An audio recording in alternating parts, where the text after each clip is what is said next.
Well, my friends, how are you doing? Welcome to PMP 2024 Live. It's always a pleasure to be with you, those of you who are on the journey to getting certified to being a PMP. And for those of you who are already certified, I'd like to say a massive congrats to you. Really excited to be able to meet with you once again. So don't be a stranger. Let me know where you're calling from or where you're listening to me from. And for those of you that may have any questions, now's a good time to begin putting the questions in. But the purpose for our meeting today is to once again realign your journey towards PMP exam success. Okay. I know lots of you have plans to get certified in 2024, but it's important that you be focused on the right direction. All right. Because this PMP exam, when you look at it, it's full of content. It has so much information in it. So you need to be focused, my friend. You need to be laser focused on what exactly you're doing at every step of the way. Now, the easiest way is this. Number one, understand Agile. Please understand Agile. I know there are lots of courses out there. They're very heavy in the predictive piece, but they're not heavy enough in the Agile piece. And therefore, when people get on the exam, they don't understand the questions. Let me be perfectly clear about the questions, how the questions are posed. The questions are going to ask you, you are a project manager. It will always tell you who you are. You're a project manager on a project. You're doing this, that, or the other. You encounter a situation. What should you do next? But not just that. In the answers, you very well could have a blend of agile and predictive answers. And it doesn't mean you should choose agile all the time or predictive all the time. It depends on the way the answer is crafted. So my recommendation to you, number one, if you have this book called the Agile Practice Guide, read the book. If you've been for one of my courses and you have Agile book, this one, if you have Agile Principle Raw and Uncut, please read the book. In fact, I mean, you can see the relative size, right? This is great. This goes deep. This brings you into the discussion like from a layman's perspective. So if I were you, you can get this on Amazon. You can get this everywhere books are sold, pretty much this as well. So I would recommend, if you are weak in Agile, beef up your Agile understanding to the point where you know pretty much where the question is going, right? You got to know from an Agile perspective the values, the philosophies, the thought processes, like just vanilla flavored values. Know your values really well, right? Just know through this work, we've come to value individuals and interactions over processes and tools, work in product over comprehensive documentation, customer collaboration over contract negotiation, responding to change over following a plan. And even though there's value in the items that we just kind of discredited, we value the items on the other side more. That's what you need to be thinking. Then you go over to the principles. Okay. So I'm going to walk you through a little bit of Agile tonight, just to make sure you're on that wavelength. When I'm done with Agile, I'm going to tell you what next to do with Agile. And then I'm going to go into the predictive and then the hybrid. So this is probably going to take about an hour. We might be fortunate to get done quicker, but I want us to jump straight into the discussion because there's a lot for me to show you in this world of PMP. And this first piece is a slice from my course that I call Agile for Practitioners. My buddy Roy and I put this together, and it has helped PMPs across the world ace their PMP exam. So I'm just going to give you a quick little slice of Agile for Practitioners tonight. Let's jump straight into a few little introductions. So that's me. That's your buddy Phil. And I got certified in 2005. And since I got certified, I've been helping people across the world come from an engineering background. I'm one of those who escaped, who ran away and went into a different world of project management, trained many organizations, as you can see on the screen, many government entities, and so on. But let's jump straight into why agile. Why agile? I like this quote from Leon Meganson. It says, "It is not the strongest of the species that survives, nor the most intelligent, but the one most adaptable to change." It's all about adaptability, my friend, isn't it? You might recall on page 14 of the Agile Practice Guide, the Stacy model.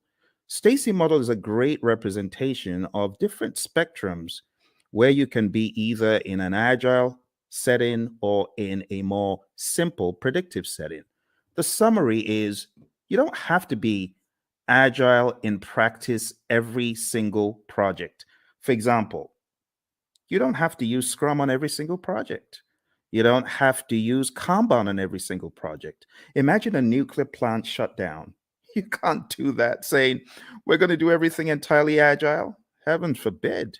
You got to be predictive in some instances. And that's why we have the simple zone where we are close to agreement in the requirements and close to certainty as far as the technicality. So we've already gotten that out of the way, right? There's that understanding. Now, taking it up a notch to help you with your philosophies, the idea is in the world of project management, which of these is most important every time? If I asked you to select three things, just three things that you feel are mega important every time, what would they be? Would you choose time? I'm curious. Why don't you chat into me and say, "Hey Phil, this is what I think. This is what I think is most important on projects all the time." You want to try that? Go for it. Go for it. Go for it. Tell me, what do you think is hyper important? Three things if you're going to choose three out of these. Any ideas? Is it schedule? Is it budget? Is it scope? Is it customer needs? Is it quality requirements? Or is it team satisfaction? Which three? Chat into me. I'm waiting for you, my friends. I'm waiting. I'm waiting. Come on, you're project managers, right? So you already know the answer to this, hopefully. Which would you choose? Which would you choose?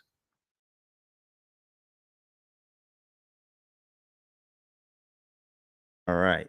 Which would you choose? Everyone's trying to be all cute here. All right. Well, what I would choose is probably not the first one because delivering on schedule, if I don't deliver quality, is going to be frowned on. Don't you agree? If I delivered on schedule, but my customer is not happy, what good is that?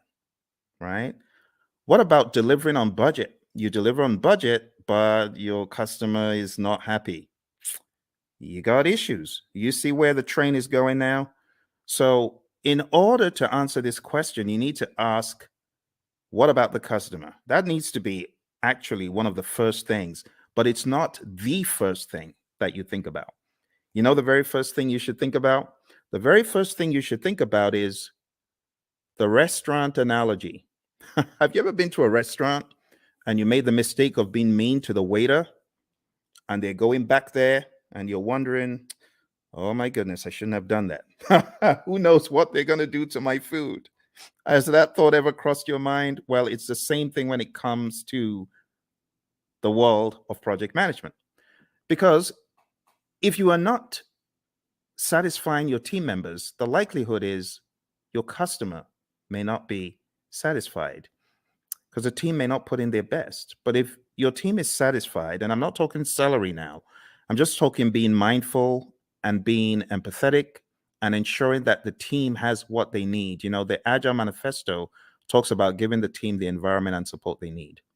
When you do that, you're likely to have the team meeting quality requirements, delivering on budget, schedule, scope, and the customer is likely to be satisfied. All that good stuff.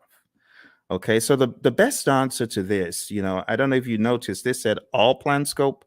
So you don't have that mindset of, oh, we have to deliver everything. In the world of Agile, no, that's not our mindset. Our mindset is we got to deliver value. It doesn't have to be all the scope. So I was looking for you to choose the bottom three. That's what I was looking for, just the bottom three: customer, quality, and team.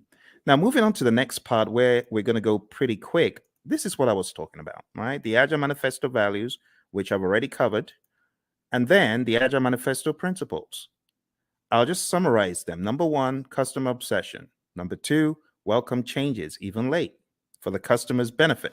Number three, deliver working product frequently. We want this to be shorter than 2 months because things change rapidly. You want feedback. You want to put it back into production. You want customer engagement. If it's far beyond 2 weeks, your customer may be disengaged. Number four, business people and developers working together daily. Number five, building projects around motivated individuals. I mean, that's common sense. No one wants to build a project around a demotivated team, right? Number six, face-to-face conversation. Now, this is very debatable because today everyone's on Teams, everyone is on Zoom. So, when it comes to efficient and effective, we got to be careful in 2024. But for the sake of your exam, just go with number six as it's written. Number seven, working product, the primary measure of progress.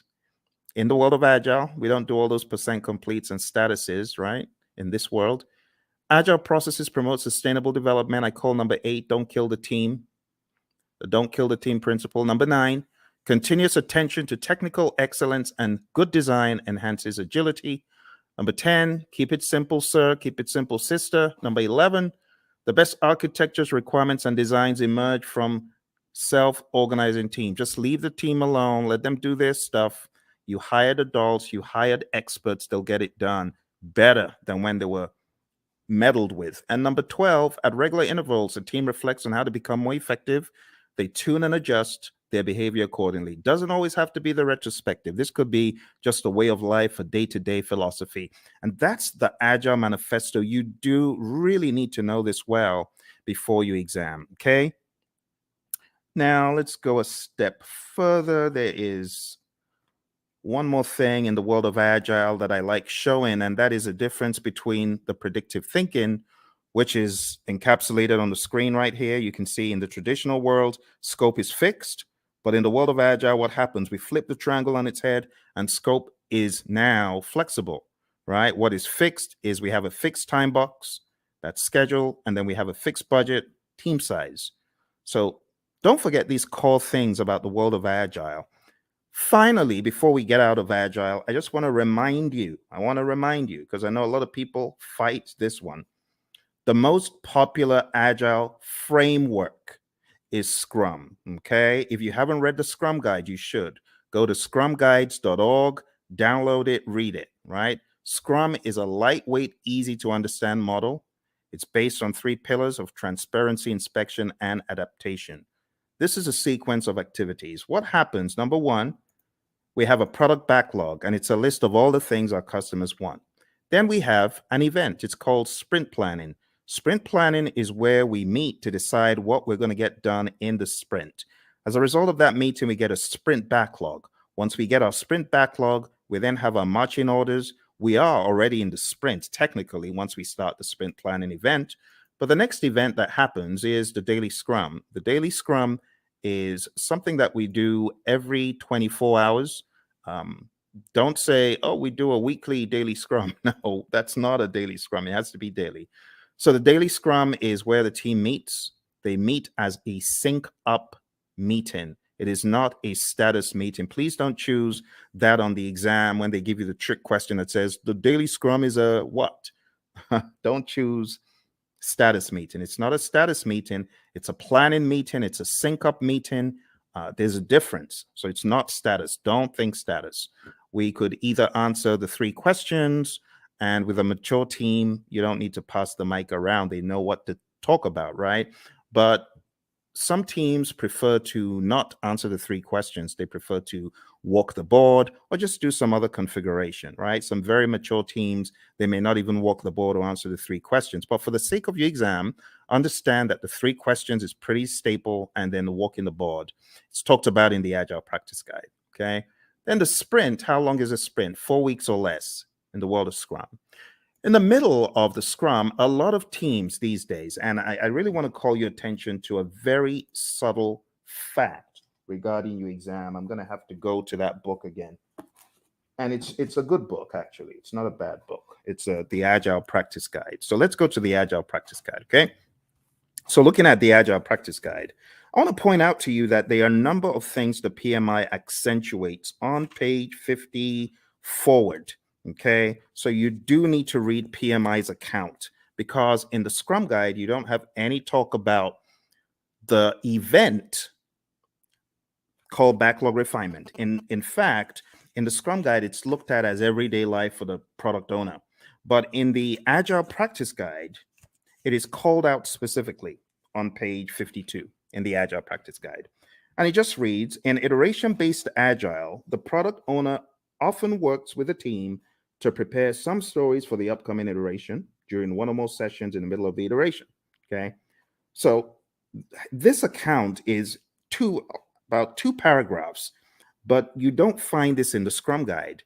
You should pay attention to backlog refinement. You should pay attention to PMI's account of Agile, PMI's account of all things that are on the exam, okay? So even though backlog refinement in this image I've graded because it's optional, you should, as a PMP candidate, be aware that PMI has 2 full paragraphs.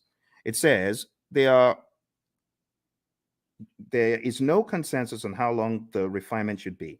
There's a continuum of just-in-time refinement for flow-based Agile.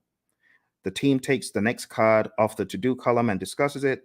And then it says many iteration-based Agile teams use the time-boxed 1-hour discussion midway through a 2-week iteration. And that's exactly what I'm depicting on the screen. This is midway through the iteration. The team takes some time out. They do the backlog refinement. They go through the whole idea behind the INVEST acronym. Now, this is not a place for us to debate whether it is good or bad, because I have some of the Agile zealots who hate the INVEST acronym. Don't listen to them. What do I mean by the INVEST acronym? Independent, negotiable, valuable or vertical, estimable, small enough to fit within a sprint, and testable. You want to make sure that your backlog items are indeed ready. Okay, like I said, various schools of thought are against the INVEST acronym. But when we talk about the refinement, when we talk about the definition of ready, it is important you understand and have some sort of guardrail framework to help you. So this helps achieve definition of ready. Okay. If the story fails to meet one of these criteria, the team may want to reword it or even consider a rewrite. So this is the INVEST acronym.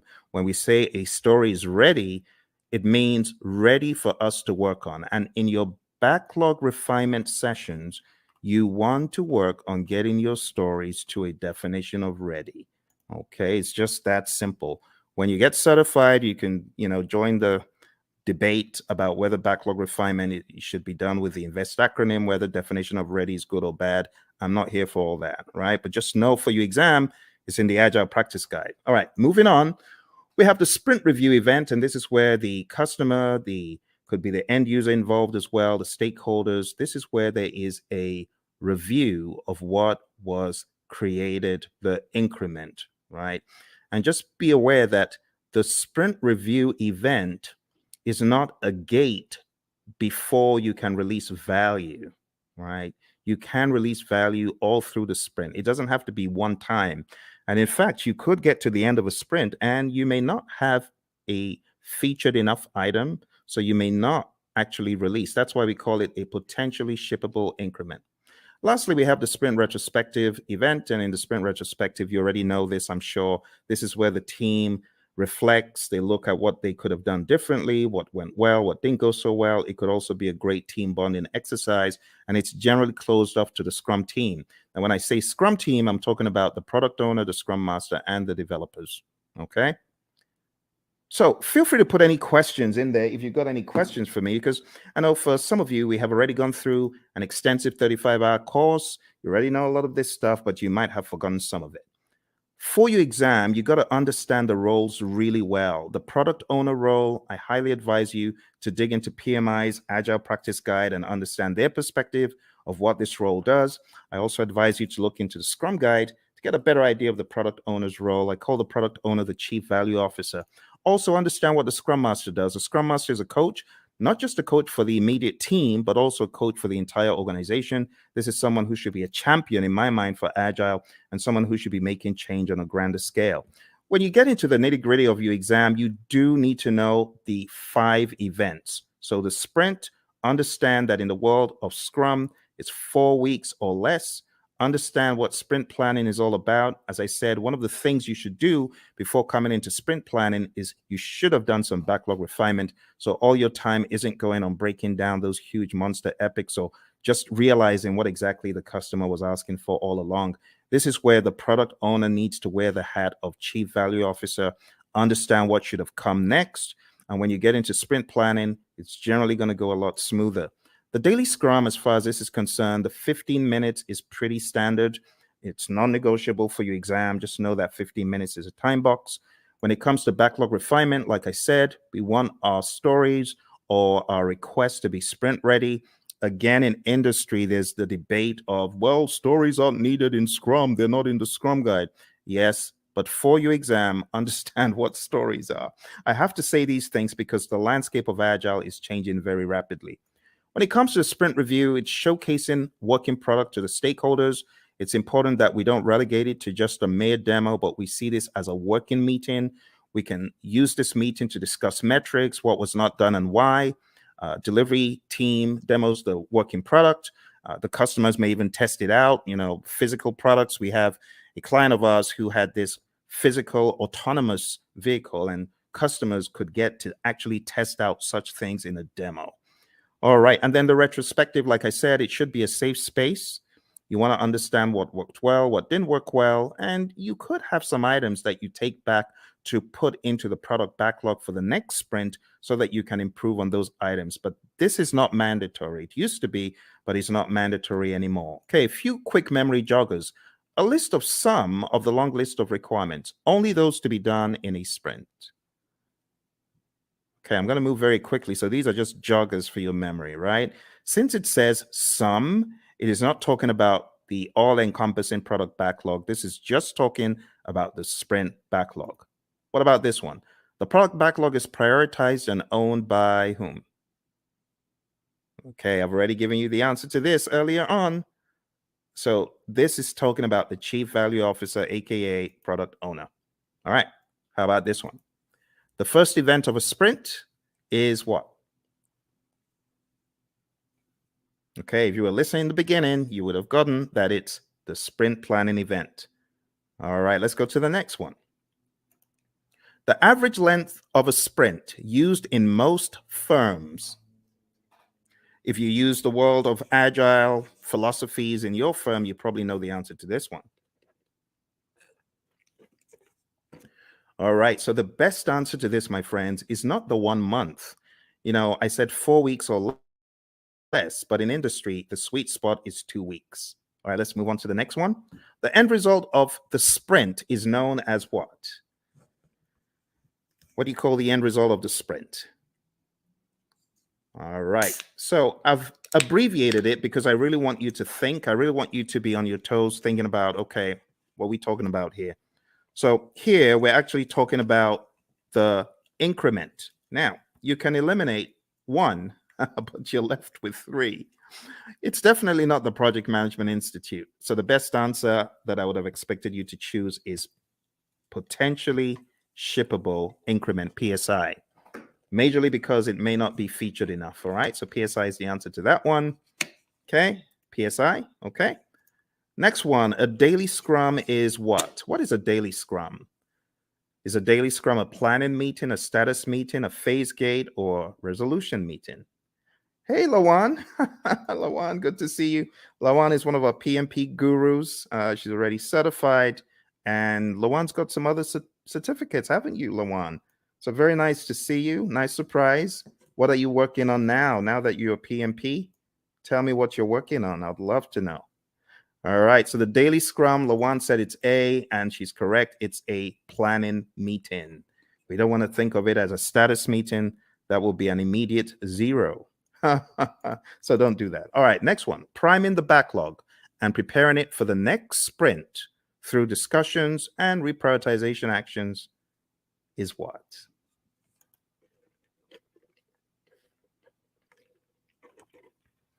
Awesome. Lawan is on it. She is on it. She hasn't forgotten it. Not missed a beat. Thank you, Lawan. The best answer to that is indeed what you chose. The answer is backlog refinement. And backlog refinement, we talk about it as being not mandatory as far as an event, but in the Agile Practice Guide, we see it there front and center. All right. The potentially shippable increment should be shown to the customer in a demonstration. This is known as what?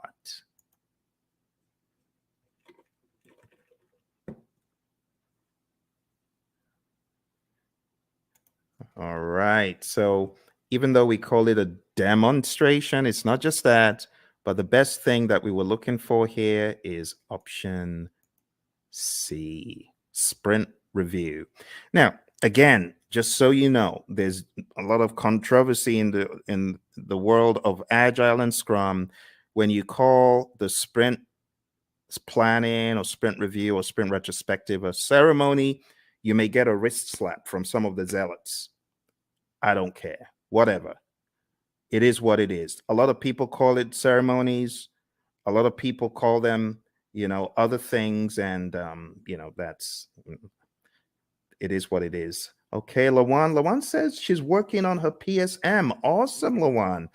I know that you've already taken a lot of Ken Schwaber's PSM pre-test, so just keep doing that. And honestly, his site is probably the best place to be to just keep taking them over and over again, reading the Scrum Guide over and over again, and listen to our audio because we've got audio out there on our channel, as you know. But well done, and try your best to listen to the lessons learned that are out there. We got lessons learned from the PSM from our friend Darian and Cindy, who both got certified last year. So I would recommend listening to them. I am going to put a link in the chat right now so that you can go listen to that episode. You can go listen to that episode and get some wisdom from both of them. They both got certified less than a year ago for the PSM. All right, well, let's move on to the next one. The Scrum team should spend time in self-reflection and checking itself for optimization and improvements. This is known as what? Another very easy one. You're welcome, Lawan. All right, another very easy one, very easy. Obviously, you know what we're talking about here. We're talking about the retrospective. Brilliant. All right, another thing that you should be aware of is just the terminology when we go through the product backlog. We have different terminologies. We have the product itself. We have the epics, features, stories, and tasks. And I just use a silly little mnemonic. I just say Phil eats fries sometimes on Tuesdays. It's my mnemonic. You can use that to remember. And here's an example of how the backlog could be broken down, right? Epics, huge chunks of functionality.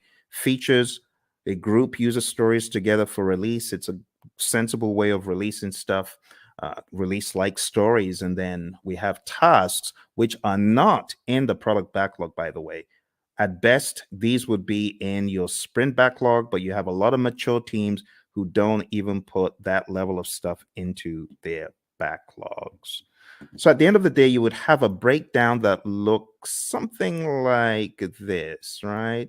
You would have the product broken down into epics.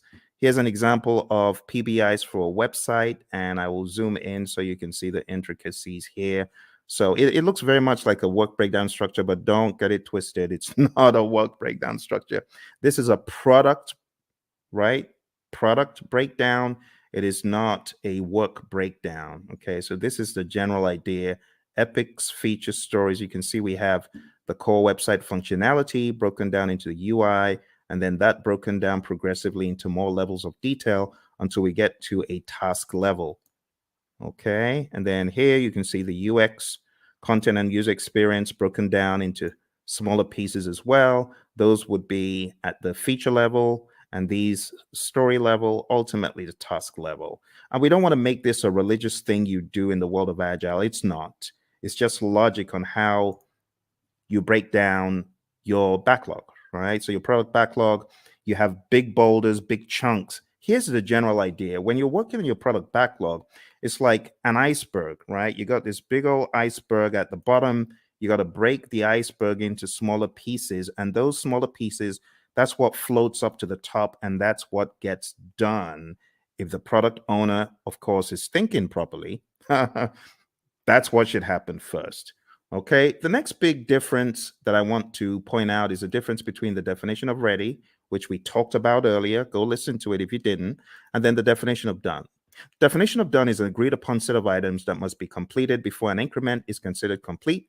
Do not mix this up with the acceptance criteria at the back of the card. The acceptance criteria, of course, could be one of the items that we are looking to be complete, looking to have met the requirements. But at the end of the day, the definition of done is not just one thing, it's a number of things. And it's on a case by case basis, depending on your industry and depending on your unique situation. But just remember that the definition of ready and the definition of done are different things. What drives Agile is a concept of value delivery. So you want to make sure you're delivering value to your client. Value should be the number one thing. Another thing that we joke about in our class is the concept of food, because we know people love food. But imagine if you went to a five-star restaurant and you wanted the dessert and someone said, no, you can't have the dessert. You got to eat the greens. Well, as an adult, you can appreciate that. But what if you were a kid? You wouldn't. In the same token, our customers, they have things that are near and dear to them, like dessert.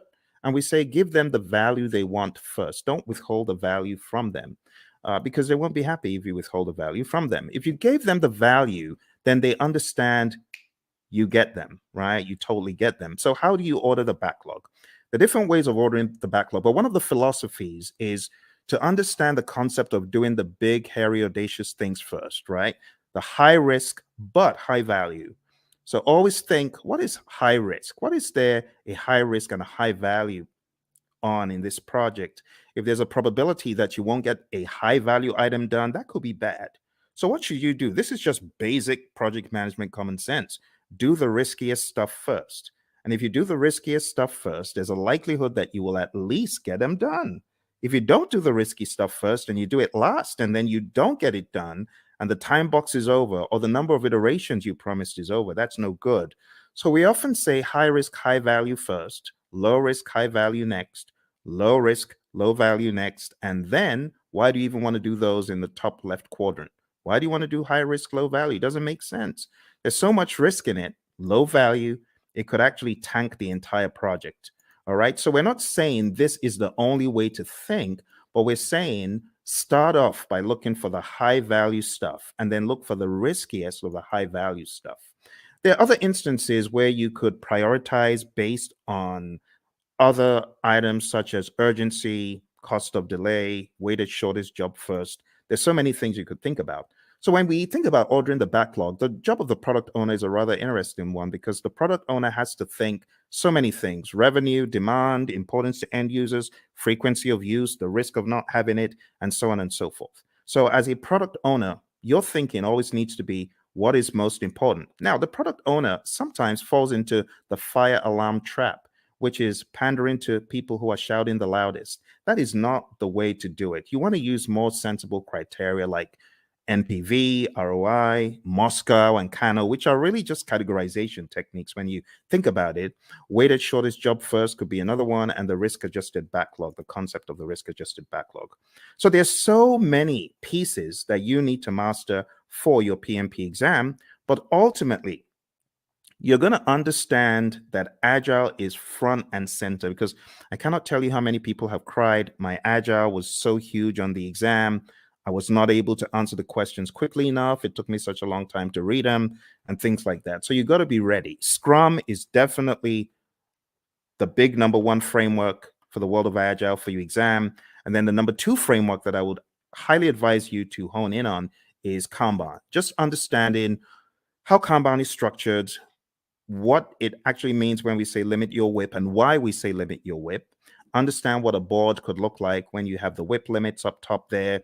Understand what it means when we say the lead time, the cycle time, and things such as that. And understand this concept, because while it may not be tested on the exam, it's good to have the Agile philosophy of there's a cost for delaying delivering value to your customer.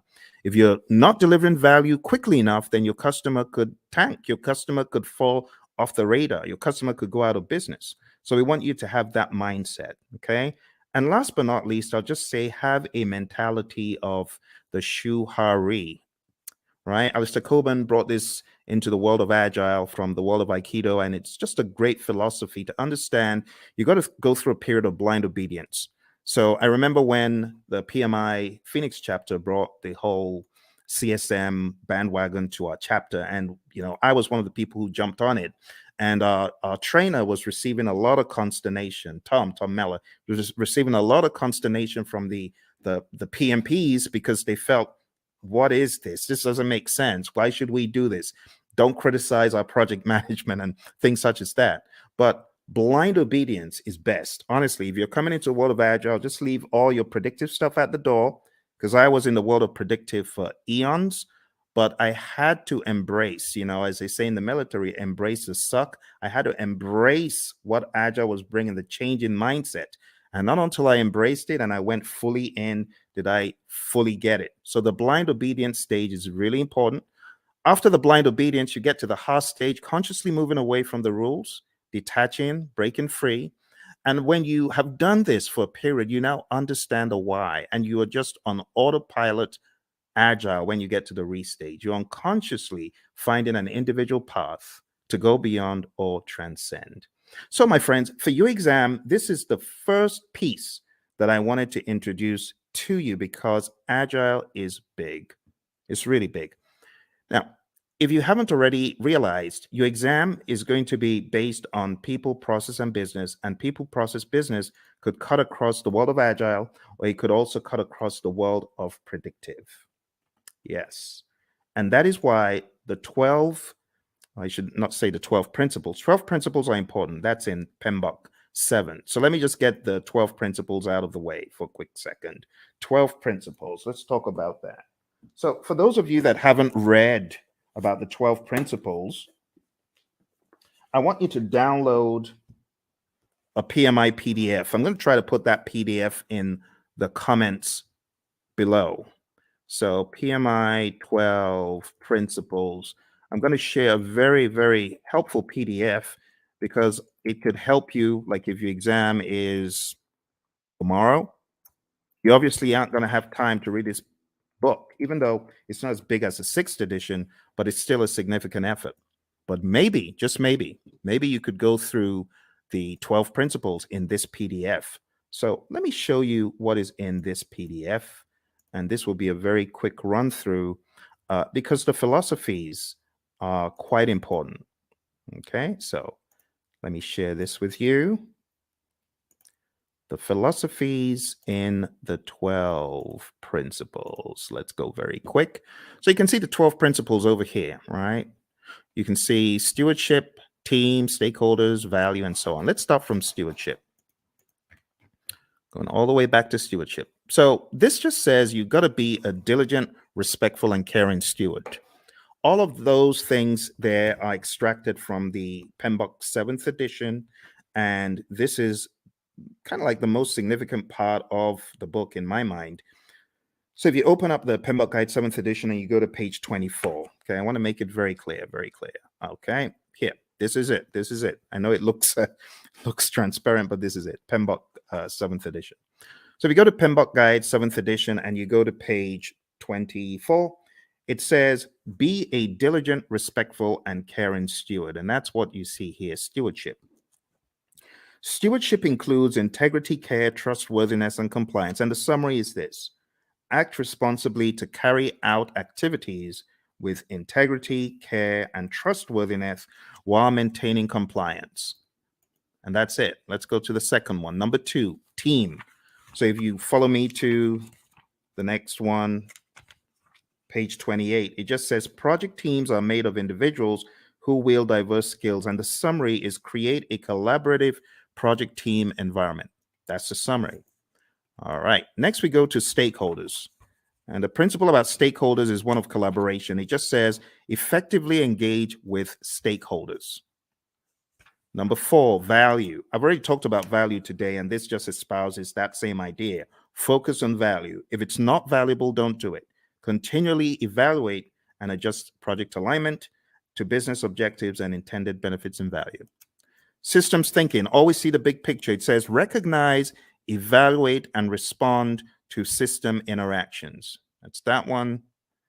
Going over to leadership. Leadership is all about being bold, taking those leadership decisions, making them. It says demonstrate and adapt leadership behaviors to support individual and team needs. So here, I would say definitely know the Hersey-Blanchard model, the 5 stages of team development, things like McGregor's theory, Herzberg, Vroom, McClelland, all those, you should have an idea about those. But understand that leadership is all about influence. There's a difference between leadership and authority. You got to know that, okay? Even in the power interest grid versus the influence impact grid, there's a difference between power, authority, and influence leadership, okay? You got to remember that. So demonstrate leadership behaviors. Moving on to tailoring. Tailoring, it says tailor based on context. The summary is you cannot throw the entire PMBOK guide or guides or process group or practice guide at every single project. All right, next one is quality. It says build quality into processes and deliverables. You got to think quality. It says maintain a focus on quality that produces deliverables that meet project objectives and align to the needs, uses, and acceptance requirements set forth by relevant stakeholders. Let's move on to complexity. Complexity, it says navigate complexity. The best way to navigate complexity is to understand the dimensions in it. The dimensions, human behavior, system behavior, uncertainty itself, and ambiguity, and technological innovation. There's a difference between these two. So let me go over these on page 51 very quick for you. Ambiguity is a state of being unclear. It says of not knowing what to expect or how to comprehend a situation. Then it says uncertainty is a lack of understanding and awareness of issues, events, paths to follow, or solutions. The summary is this. PMI is saying complexity is a characteristic of a project, and you as a project manager, you need to know how to manage it. How do you manage complexity? Let me take you back in time to the Stacy complexity model, remember? Now, how did we say we would work on complexity? We're going to break things down into smaller pieces, do things in iteration. Sounds like agile, right? Because that's what we're talking about. All right, number 10, optimize risk responses. It says continually evaluate exposure to risks, both opportunities and threats, to maximize positive impacts and minimize negative impacts to the project and its outcomes. Number 11, embrace adaptability and resiliency. It says build adaptability and resiliency into the organizations and the project team's approaches. It says most projects encounter challenges or obstacles at some stage. The combined attributes of adaptability and resiliency in the project team's approach to a project help the project accommodate impacts and thrive. Adaptability refers to the ability to respond to changing conditions. Resiliency consists of 2 components: the ability to absorb impacts and the ability to recover quickly from setback or failure. Last but not least, we have number 12, one of my favorites, and this says enable change to achieve the envisioned future state. It says prepare those impacted for the adoption and sustainment of new and different behaviors and processes required for the transition from the current state to the intended future state. Here's the deal, my friends. If you're ever going through change, just remember that people are different. Some people cannot absorb change very well, and others can. So you must approach it from a humanistic standpoint. You have to be empathetic. You have to understand the J curve, the way the J curve works. People are going to be in that valley of the J curve, pondering and wondering, how does this impact my life? They're going to be down in the dumps. So what the PMI advocates quite a lot is sense-making sessions. Don't forget the people. All right, and that's pretty much it for PMBOK 7. For those of you who have been asking the question, Phil, does that mean I need to just read the entire PMBOK 7? I've told you, listen to what I'm telling you. Read, I've given you one PDF. Can I give you one more PDF from the PMI? Let me give you one more PDF from the PMI. I'm going to give you the domains PDF because I know some of you, you're still wondering, but what about the domains? I need to know the domains. Okay, I'll show you the domains. You want domains? We'll go to domains tonight. I'll show you. So here we go. Here are the domains. Okay, just to ensure that your curiosity is satisfied, there are 8 domains in the PMBOK Guide 7th edition. Now, stay with me because I know some of you are fixing to run away. Stay with me. Okay, I got to explain this. This is PMBOK 7. This is PMBOK 6. PMBOK 6 is a wildebeest. It's huge, right? It has 756 pages.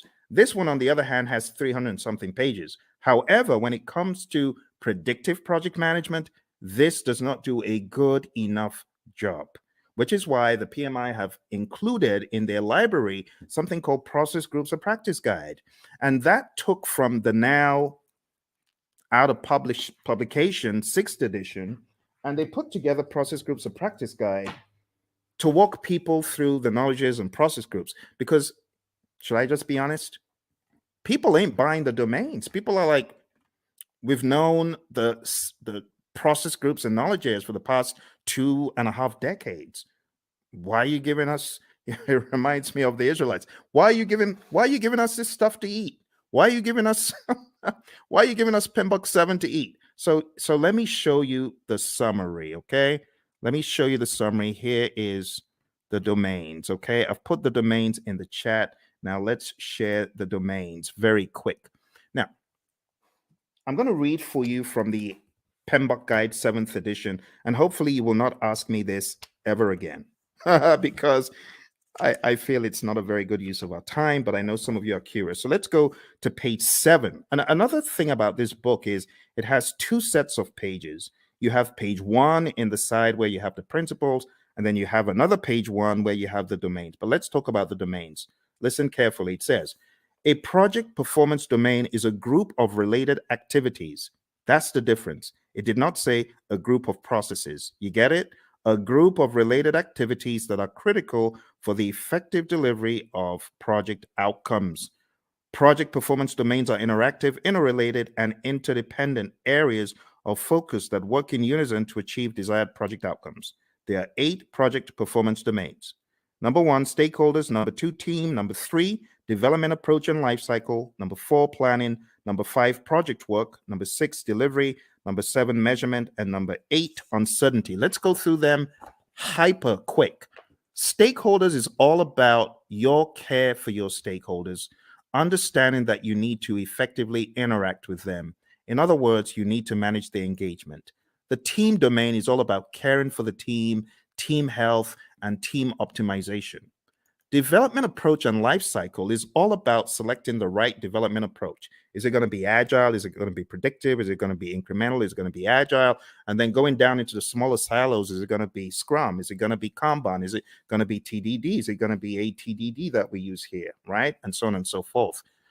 Planning is all about planning the project. It's that simple. Project work, as it says here, addresses activities and functions associated with establishing project processes, managing physical resources, and fostering a learning environment. Watch this. Project work is associated with establishing the processes and performing the work. Boom, performing the work. That's the direct and manage project work process and everything connected to it. So just think executing. The next one is delivery. This just makes sense. You create a product, service, result, feature, function. It needs to be delivered. And that's what you're doing in the delivery performance domain. It addresses activities and functions associated with delivering the scope and quality. You see those two? Scope management, quality management. I told you you were not missing anything. That's what these domains are all about. The next one is measurement. Now, this one, I must say, is a worthwhile inclusion in the dialogue, because a lot of times you have individuals who are measuring stuff and their measurements are probably not sensible. For example, a company my buddy Roy worked with, the company said to the testers, we're going to reward you if you find bugs. The more bugs you find, the more rewards you get. So these people aren't stupid. Of course, they had friends who were developers. So the developers started cranking out some soft bugs, not really malicious bad bugs, just soft bugs that will get their buddies a reward. What a ridiculous metric to measure. So don't measure the wrong thing. That's what this is telling us. Measure sensibly, and also be aware of the vanity metrics phenom. Don't fall into the trap of vanity metrics. Actually, the PMI has a very good breakdown of why you should be very particular about metrics. It says on page 96, we have leading indicators and lagging indicators. So be aware of what you're measuring. Is it a leading indicator predicting changes or trends, right? Leading. In other words, the metric is smart. The metric tells you what is about to happen before it does. Or we have lagging indicators. Now, lagging indicators, I'm not saying they're dumb, but they measure deliverables or events after the fact. Okay, so leading indicators, that's your magic right there. Lagging indicators, not bad. They're still helpful, but it's after the fact. And it says what to measure. You got all sorts of things on page 98, which is a good breakdown of what to measure. We go into the concept of baselines, business value, net promoter score, mood chart. I would highly advise at least understand some of the basic metrics in project management just in case they come up on your exam.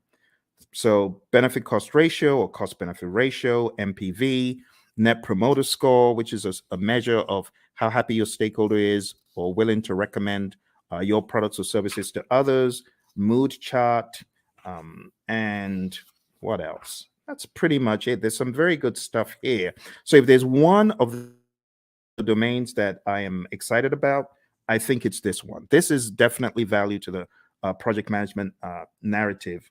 On page 112, we have my favorite, the vanity metric, a measure that shows data but does not provide useful information for making decisions. Has someone ever told you to gather data and measure stuff that is just worthless?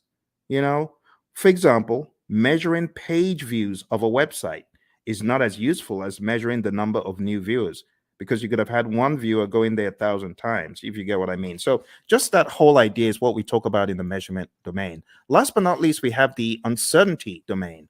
And it just says projects exist in environments with varying degrees of uncertainty. In that vein, the project manager needs to have a plan, a mousetrap for how to measure the usual suspects. There are 5 of them: uncertainty, a lack of understanding and awareness of issues; ambiguity, a state of being unclear; complexity, a characteristic of a program or project or its environment that is difficult to manage due to human behavior, system behavior, and ambiguity; volatility; and then risk. And honestly, that's it. That's it for your 8 domains. We don't really have to go any further. It would be a waste of time. Now, if you have any questions, I would love to answer your questions. We're going to be hitting about an hour very soon. But before we jump off the call today, there's one more thing that will be in order. And what I want to do next is just talk about the deeper world, the deeper world of project management by going into, it's the grid. Everyone's like, oh my goodness, not that again. This grid is very important, my friends. It's important for your project management journey. I know a lot of people are not very keen on it, but trust me, you need this. You really need this. You really need this thing I'm about to show you.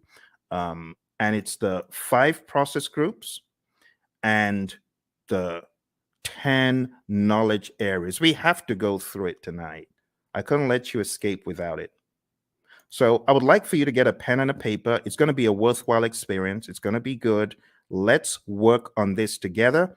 And as I go through it, I want you to ask any questions. Okay, if you have any questions, now would be a great time to ask them. So in the world of project management, according to the PMI, way back in time, there are 5 process groups of project management, and they're just 5 buckets. I just call them buckets of things that need to be done in order for us to get project work done. And when I say project work, I'm talking more about the work that the project manager and the team are going to do to manage the project. You see, there's a difference between doing the work versus managing the project. You hear the PMI talk about a product life cycle. That's all about doing the work.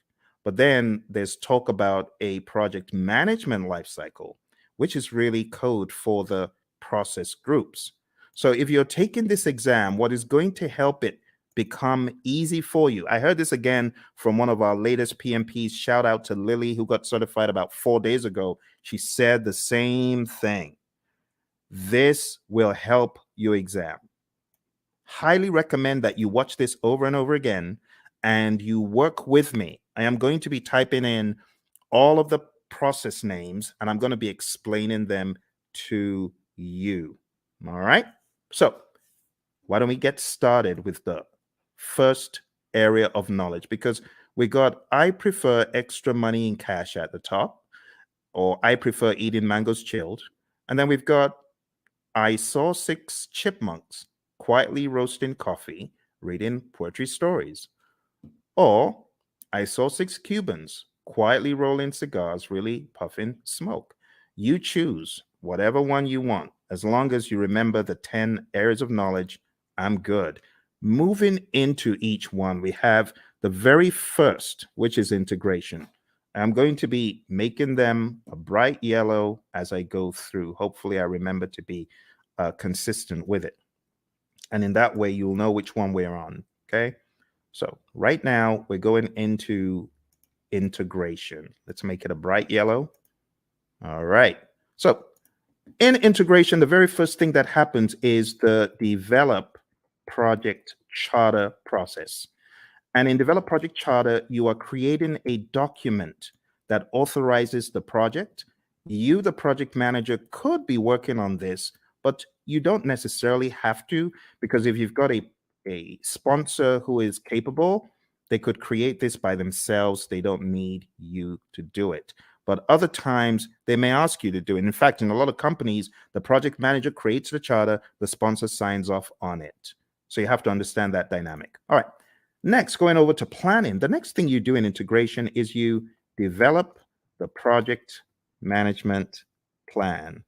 And this is where you put the big plan together, because there's a lot of stuff that actually happens under the process that we're not seeing yet. There's stuff that happens under integration, and all of that rolls up, technically speaking, into integration at the end. We'll talk about that progressively. Next, going into executing, we have the direct and manage project work process. This is where the work is being done and the major output is a deliverable. So think about it. Everything that you're doing in project management, whether you're making a chicken sandwich or whether you're working on software or code or whatever, you will have the time when you need to do the work. And direct and manage project work is where the project manager is helping by directing and managing what needs to be done. Okay. From direct to manage project work, in addition to deliverables, we get something called the issue log, and we also get work performance data, which is just like you as a project manager, you are observing what is happening on the project. You know, you're observing how many widgets have defects. You might be observing which employees are unable to come in for work. We call that work performance data. The other thing that happens here in executing and integration is manage project knowledge. Okay, and then moving over to monitoring and controlling, we have a process called monitor and control project work. And this is where we are creating reports. We call them work performance reports. And the reports help understand the status of the project and so on. And the other thing that happens here is called perform integrated change control. And this is where you are reviewing the change requests that come in. The change control board is also involved. So you would review the change request as it comes in. If the change request is not in formal writing, you are encouraged to put it in formal writing.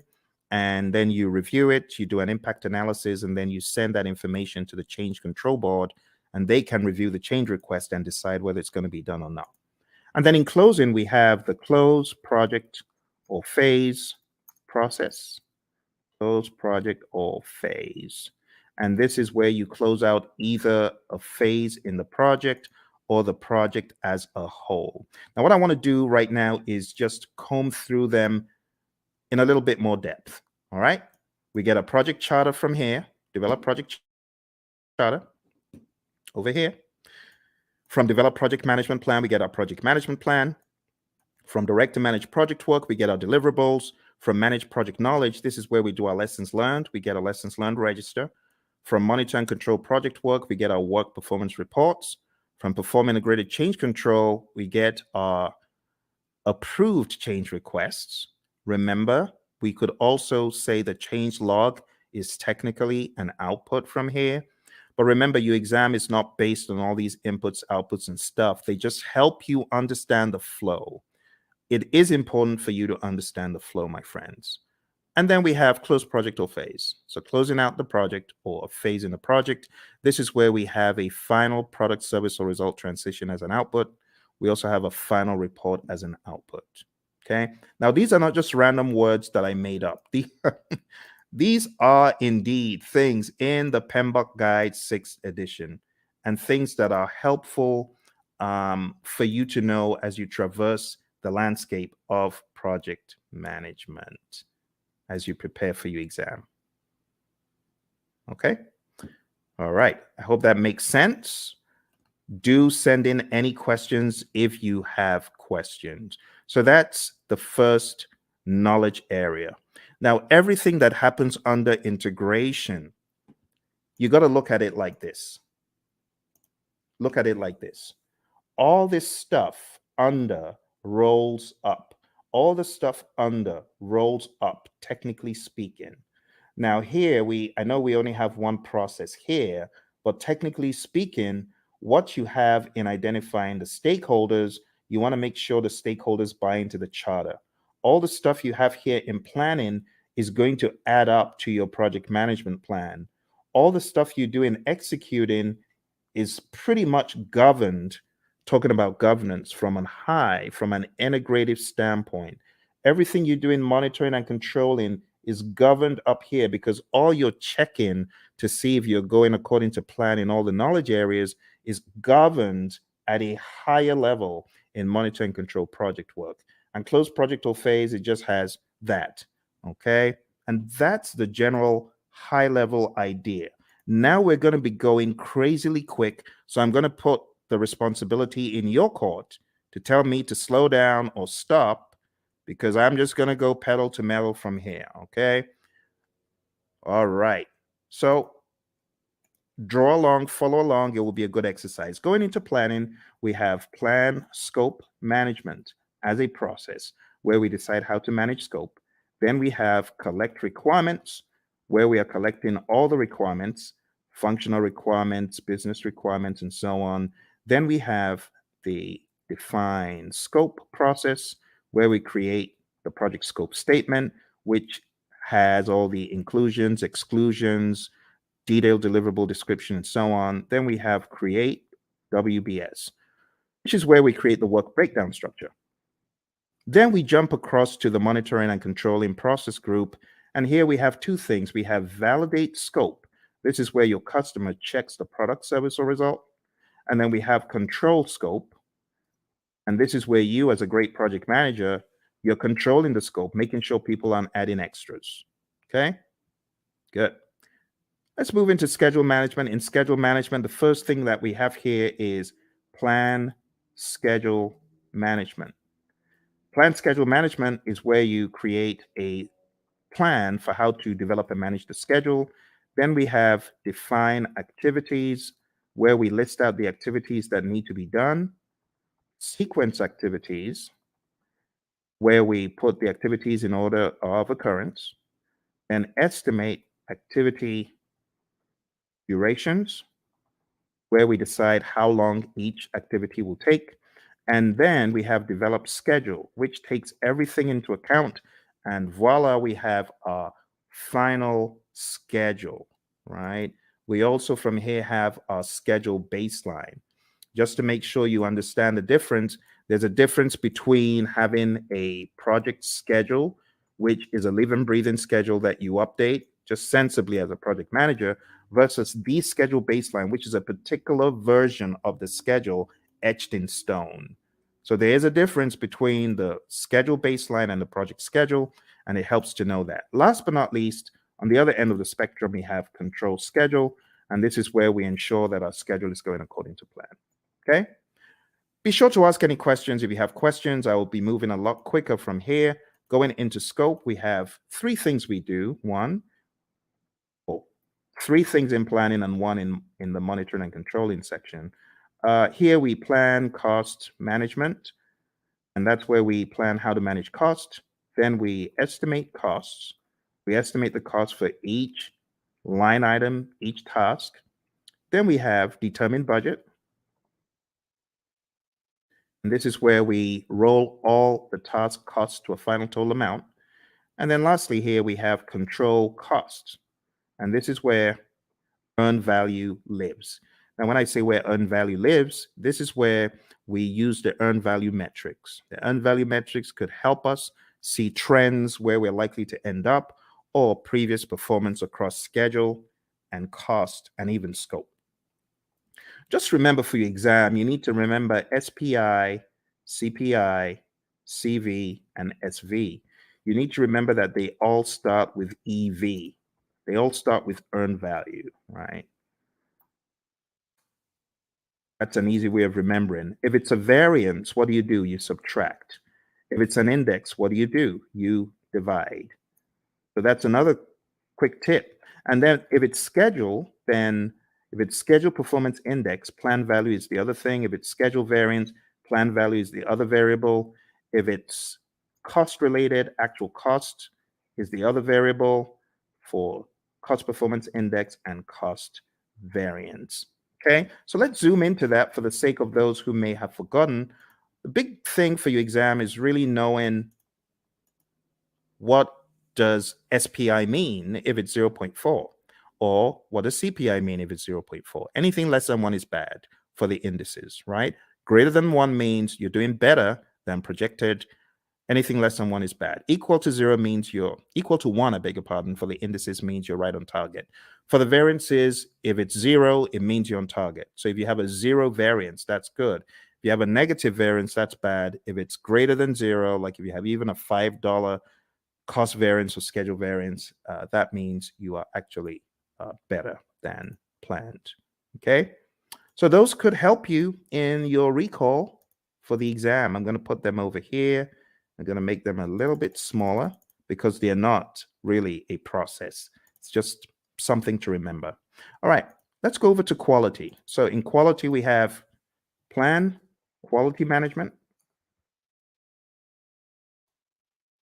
and we have manage quality, where we are actually carrying out our quality audits, manage quality. And last but not least, we have control quality. And in control quality, this is where we are actually checking the product, service, or result. Okay. For those of you just coming, we're doing an end-to-end coverage. It's a very rapid means for you to catch up on the PMP. Once this live stream is over, it is likely you will not see the video because the video will be pulled down. You won't see this video once it's over.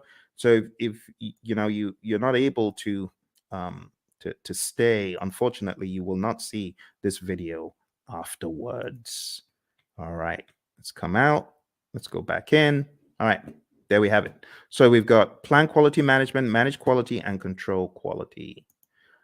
Moving on to the next thing we're talking about, we're going to talk about resources. Moving on to resources, we have 6 things here.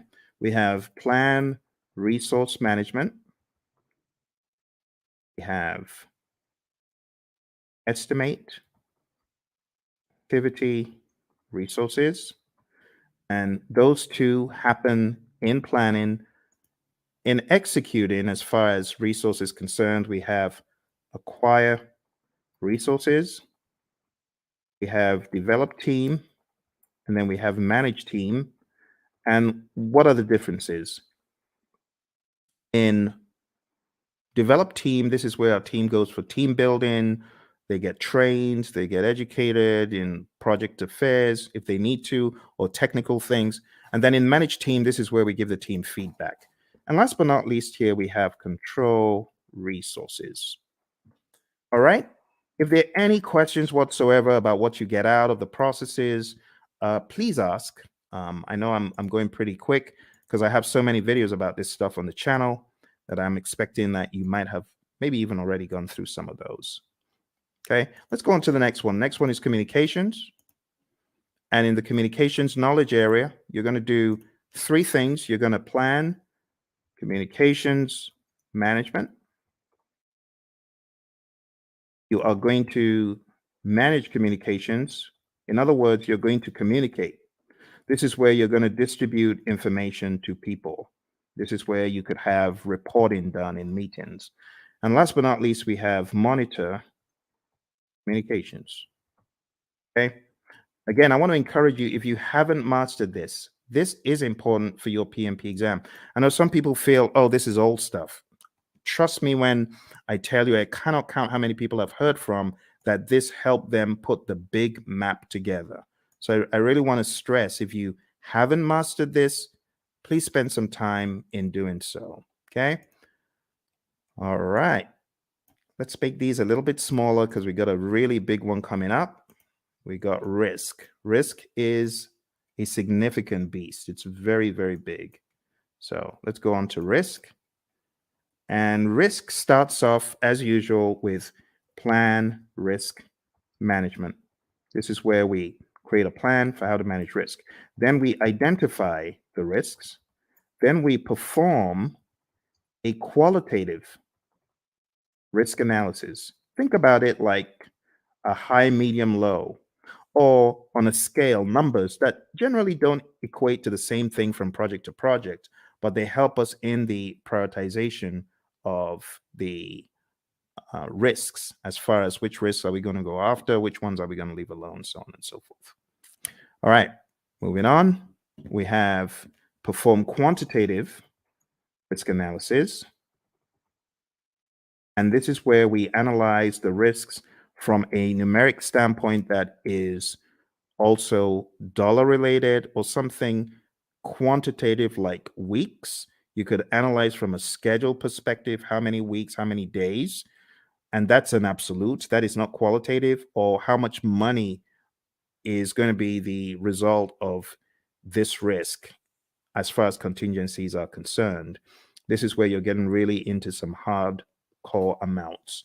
The next thing that happens is called plan risk responses.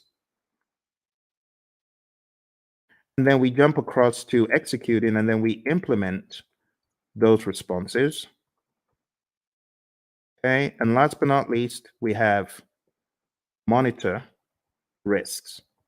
Now, when it comes to plan risk responses, again, I'll take some time out to talk about the A team,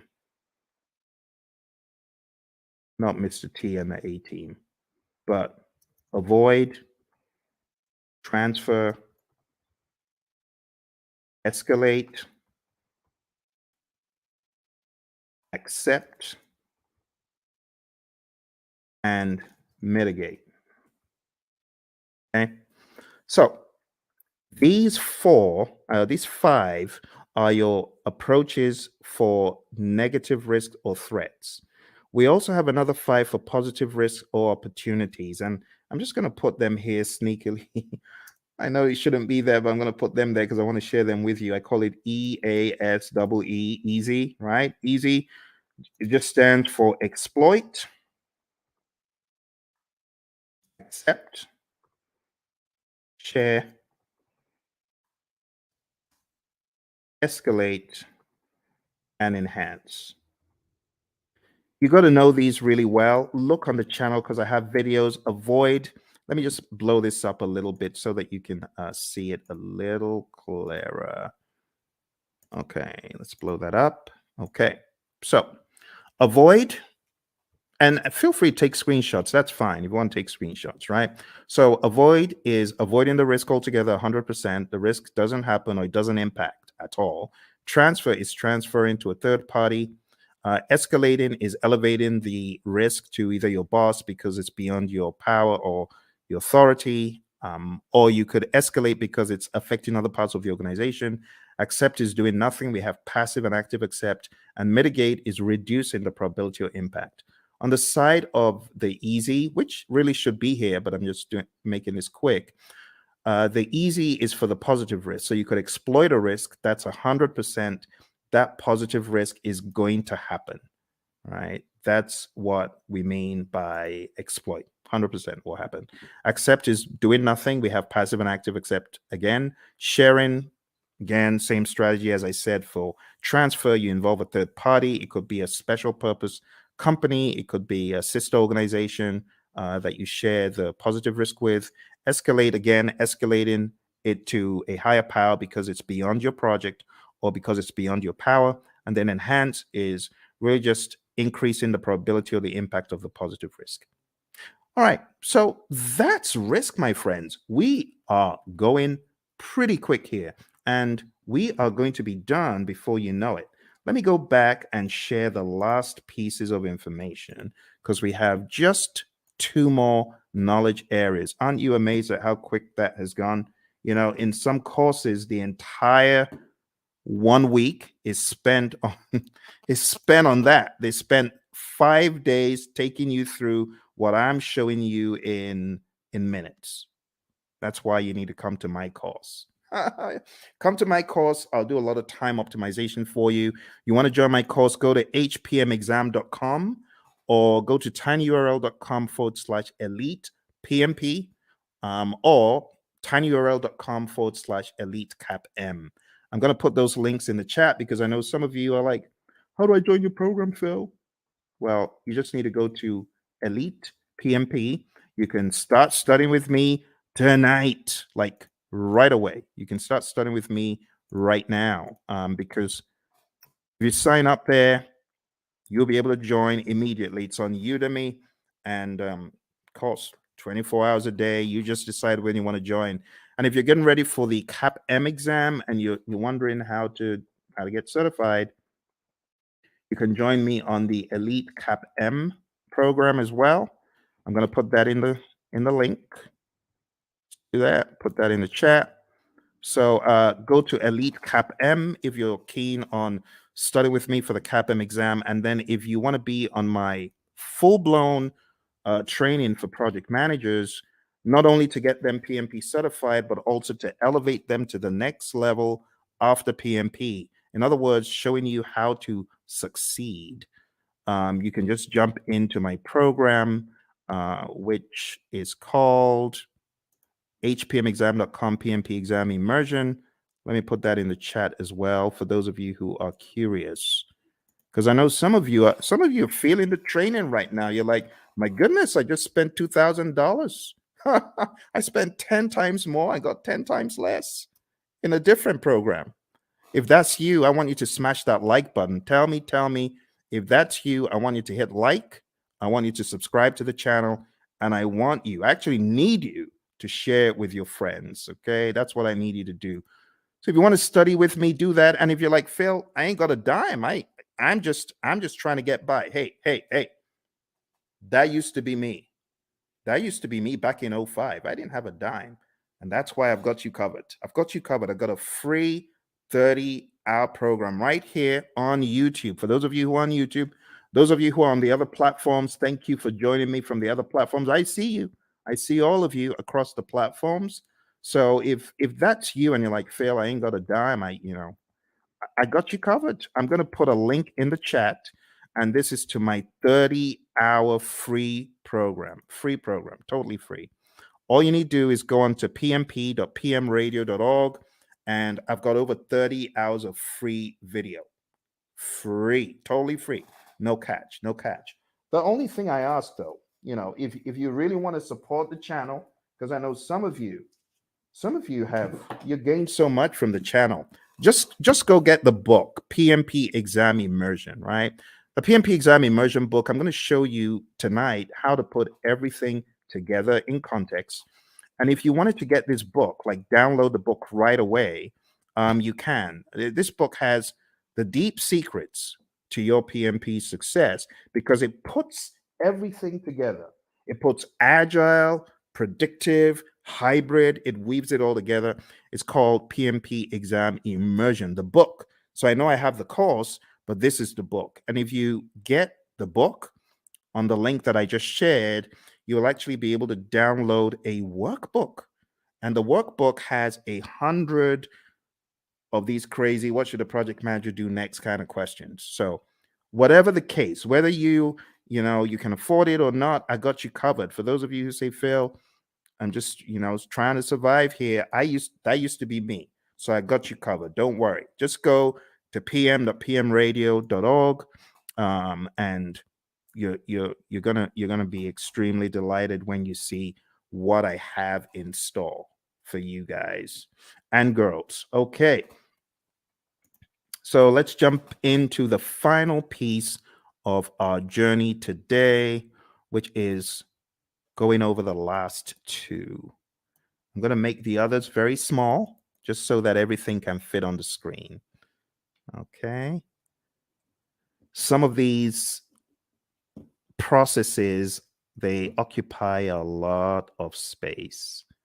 I might be able to make a few of them bigger, like quality is actually not that much. And if you haven't gone through this rites of passage, well, I'm glad you're going through it right now. This is a brilliant opportunity for you to see how the entire table comes together. All right, so procurement. What do we do in procurement? Number one, we plan procurement management. Plan procurement management is where we decide, are we going to buy or not? Are we going to make or are we going to buy? If you decide to buy, then we go through the procurement process, the philosophies, right? And we do the RFPs or the RFQs or the RFI, request for proposal RFP, request for quote RFQ, request for information RFI, IFN, invitation for negotiation. I'm talking so quick because I want to get done. I want to get done. It's a weekend. It's a weekend. You see, the labor of love, your buddy Phil is here for you to help you. Because once I hit the road again, it's going to be hard for me to do these. And I hit the road very shortly. All right, conduct procurements is where you take a look at all of the proposals that were sent in and you select one or two, you award a contract, and then control procurements. This is where you are checking to ensure that the vendor, the seller actually did what they promised. You want to make sure that they are delivering. You want to make sure that they are on time. You want to make sure, as one of my students said, hey, my client just showed up and we do interior for airplanes and they just showed up to do an audit. That's control procurement. You want to make sure that the seller is really upholding the quality. And the funny thing is they weren't, because, some of these folks, they bring in, they want to show off to their friend, like, oh, you need to take a look at this aircraft that we're refurbishing. So unfortunately, on that day, one of them brought his buddies into to the workplace. Bad move because the customer showed up. All right, let's finish this off. All right, last but not least, we have stakeholder. So over here, we have identify stakeholders. This is the only one that you have in the initiating process group. And then we have plan stakeholder engagement. And then we have, after you've planned how to engage a stakeholder, then we have manage stakeholder engagement. This is where you're actually engaging your stakeholder, speaking with them, communicating with them, working with them. And last but not least, we have monitor stakeholder engagement.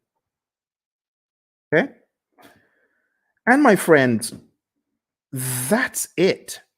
I just showed you. Please give me a round of applause. Give me a round of applause, please, please, please. I think I deserve it because I've done what a lot of instructors won't do. I took you through the entire Agile curriculum. I've taken you through PMBOK 7, principles, domains, and boom, now I took you through PMBOK 6. PMBOK 6. Do you know how much time that would have taken to go through these books alone? Do you know what that would have taken? We went through this, we went through this, and we went through this. All in 1.5 hours. Please give me a round of applause. I need some likes. Like, please, please help me, help me. I know some people think, why is he asking for likes? I need your likes. I can't do this alone. I'm trying to help the world get PMP certified. You need to remember where I'm coming from. On my PMP exam, question 20, do you know what the time was? Question 20? I was 1 hour in to my exam on question 20. Think about it. If this exam has 180 questions and this guy's only done 20, how many hours does he need to finish the exam? The wise people would say 8 more hours. You're correct. It was a disaster. I had only gotten to question 20, 1 hour in. And this is a very good example of how not to take the exam. Don't take the exam saying, oh, I've got to answer this. I'm going to use all the time I can to answer this one question. No, don't do that. Don't do that. I was spending 3 minutes a question. How foolish. Instead of me to go with my gut and just keep mowing them down, just keep going. Even if you feel they're not right, you don't have the luxury of time. I've had a lot of students who say, Phil, I was shocked. I ran out of time. Normally, before I got into the exam, I was killing all of my mock exams. Of course, because the stakes are higher. Your brain is going to be working differently. You're going to be working differently. So don't try that stuff that you do at home on the real exam, okay? Which is why I say roll up your sleeves and go to a test center, smell the coffee. It'll kick in. It'll kick in. Just drink the coffee, but smell the coffee because you realize the stakes are high. Long story short, after 1 hour, I started writing my eulogy of the PM slain in the Battle of PMP. The PMP who tried his best, the PMP aspirant, the PMP wannabe who tried his best. Phil tried his best, but alas, he was slain at the Battle of PMP. Why was he slain? He didn't have his weaponry right? So I was crafting my eulogy until a conspiracy theorist gremlin pounced on my shoulder. And I'm grateful for that conspiracy theorist gremlin. And the gremlin said, the PMI is looking at you from behind the scenes, and they can see that you got all the questions wrong, and they're giving you more of those questions. You got risk wrong, and they're giving you more risk. You got schedule wrong, they're giving you more. Why don't you go to the back of the exam? It was a crazy thought, but this is what got me out of the exam alive. I jumped all the way to the back of the exam. Back in those days, you could move backwards and forwards between all the questions. And back in my day, there were actually 200 questions. So I went all the way to the back and I started doing the questions from the back, from the back, from the back. Truth be told, hey, use this. Use this as the fire escape. For me, it was the fire escape. I started backwards and I realized the questions were easier from 200, 190, 180, 170, 160, 150, 140, and just kept doing the exam backwards. And it was easy. Then I got to a pocket of difficult questions. It's like these question writers are like fiends from the pit. They know where to grab you and they just, boom, dollop a boatload of hard questions. And it's like quicksand. Don't be moved by that. You can jump over the quicksand, or you could just do C, D, E, C, C, C, whatever the options are, but don't get stuck in the quicksand. I didn't get stuck in the quicksand. Kept mowing them down. I think I had a pocket of difficult ones in 120, kept going back around 70 something, difficult ones around 50. I didn't care. I was just mowing them down, doing my best. And then I got back to question 20. And guess what the time was? 3:55. Pretty much I had 5 minutes left. And the question is, am I going to start changing stuff or am I just going to end the exam? Took a deep breath. Boom, end the exam. And then the screen goes blank. You've been selected for a survey. We would like to find out, did you enjoy your exam experience? Was it clean? Did you like the staff members? Oh my goodness. Now I have to go all the way through this ridiculous survey saying, I liked it, I didn't like it. But remember, the conspiracy theorist gremlin is saying, fail, you got to say you like it, because if you said you don't, you're going to fail. So what did I do? Yes, I liked it. It was good. It was clean, even though it was dingy and dim lit. Everything was good. It was good. It was good. It was good. Then press the end button and the screen goes blank for like an eternity. Congrats. You've passed the exam.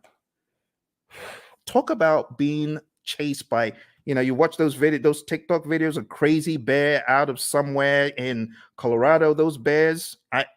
That was me. I felt like I had run from the crazy beast. And that's why I do what I do. Because when I came out of the exam, I promise that if I come out of the exam alive, as I'm writing this crazy exam called the PMP exam, I'm promising if I come out of this thing in one piece, two promises. Number one, I promise I'll never curse the PMI. I won't curse them as I always have been. And number two, I promise I'll tell everyone anything in the world that moves. I'll tell them this exam crazy. Crazy exam, crazy exam. That's why I say take no prisoners. Do everything you can before you find yourself in front of that computer monitor. Do everything you can. All right. Final thing we're going to talk about today, my friends. I'm going to show you the PMI's secret sauce for the PMP exam.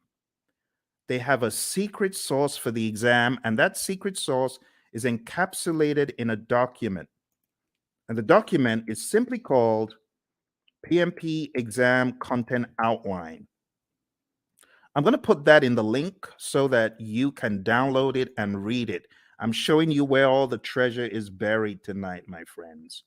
You know, like I said, I'm hitting the road again. I don't know when next I'm going to be able to do this. It's going to be a while. Here we go. Here we go. That is the PMP exam content outline. And I'm going to go over the outline with you, but I'm not going to do it the usual way. I'm going to do it differently. I am going to do it very quickly by going through my special roadmap. It's a roadmap I created for the PMP. And it cuts off, I would say, about 10 hours. It cuts off 10 hours from the curriculum because it's very rapid and effective. Are you ready? Let's jump into it. Let's jump into it. Here we go. Here we go. For those of you that have been on since we started, thank you very much. I hope you're finding value from it. Your exam is going to have people. 42% of the exam is people, 50% is process, 8% is business. And then you can slice that across 50% agile and hybrid, 50% predictive. Okay? So what am I trying to say? I'm trying to tell you agile is a beast, a big old beast as big as predictive. Here's the breakdown one more time. See that? So pay close attention to the process domain, but don't forget, you could slice these into 21, 21 for people, 21 agile and hybrid, 21 predictive. For process, 25 agile and hybrid, 25 predictive. For business, 4% agile and hybrid, 4% predictive. That's the general idea. Okay. Let's go into the people domain very quickly, and I'll just try to wrap it all up. Okay. Number one, I have changed the order from what is in the outline that I sent you. In the outline, it starts off with manage conflict, and then it goes into lead a team and so on. But I'm changing it because I want you to get the flow. The flow doesn't make sense in the outline. I want you to get more of the flow from a time perspective. So number one, what I want you to think about first is building a team. You build a team, and then you begin to define the team ground rules, do's and don'ts, and acceptable behavior. And then you begin to lead a team. You know, my mentor, John Maxwell, he says a true measure of leadership is influence, nothing more, nothing less. You're going to lead the team to success. You're going to help the team understand what to do on the project. Leadership is all about example as well. The Hersey-Blanchard model is also a very good one to talk about here. If you haven't heard about the Hersey-Blanchard model, this is it. The thesis of the Hersey-Blanchard model is you need to be a situational leader. You can either be in a directing mode, depending on the individual. This is where you give low support and more direction, or in a coaching role, or in a supporting role, giving more support than direction, and in a delegating role where you just know the keys to the kingdom are safe with this dude, this girl, because they've proven themselves time and time again. But you don't always stay in one quadrant. You move around depending on the individual and the circumstance. With someone, you could have a delegating approach, but if you change the environment, you may need to have a more directing approach with that same individual. And that's the general idea. The other thing that you really need to know for your exam is the 5 stages of team development: the forming, storming, norming, performing, and adjourning. This will help you on the questions.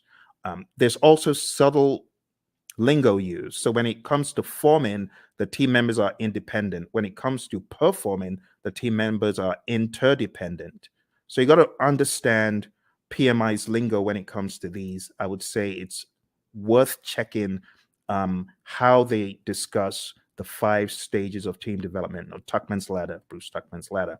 Also, as part of your journey, know the 10 tenets of servant leadership: listening, empathy, healing, awareness, persuasion, conceptualization, foresight, stewardship, commitment to growth of people, and building community. You already know the PMI isn't going to do this in parrot fashion, but you do need to be very comfortable with the narrative. Also, for the people domain, you need to understand the Thomas Kilmann conflict mode instrument.